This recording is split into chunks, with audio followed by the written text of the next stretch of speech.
Welcome today on Ogre Videos. Today we're going to talk about yoga. Stay tuned with us and we're going to show you exactly what I mean.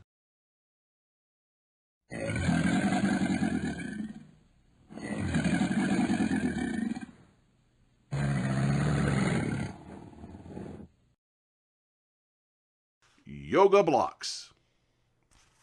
I'm going to show you exactly how I use a yoga block. It works perfect for the budget-friendly people.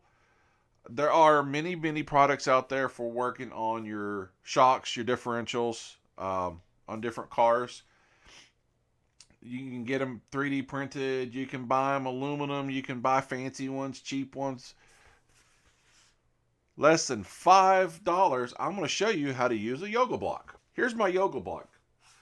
And as you can see, on one side it's flat. They work great for holding cars when I'm working at the track or at home.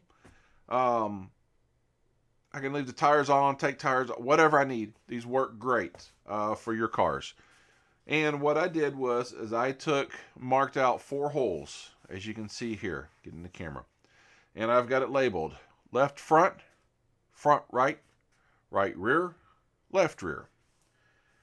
These are for my shocks. So when you take your shocks apart, you're trying to fill them up, you can put them in here and it holds them up. That way, you don't have to sit there and hold it. You can do all of them at the same time. On the bottom, same concept. I did for the differentials, front, middle, and rear.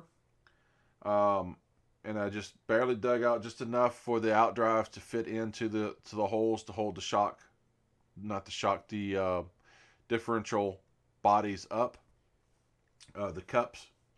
And the only reason I labeled them is so I knew which went where. That way, as I'm working on it, I wouldn't forget. And then these 3 holes here, I couldn't remember what they were at first, but then I did remember. When you take your shocks, you take your diff cups apart. It comes in 2 pieces, your top and your bottom. And these are to fit the outdrives of the top parts that's got the gears on them. So I just set them there, and then didn't need to, but it's nice to keep, in line with what you're working on, and that way they're all right there. Anyways, guys, thank you for the quick watch. Remember to hit that like and subscribe button. We do videos like this every now and then, randomly different stuff. I'm going to try to start doing more. On the budget-friendly side of everything, I know you can go crazy and you can go bonkers with stuff, but I really want to look at more of the budget-friendly aspect of everything. All right, guys, thank y'all for everything. Have a great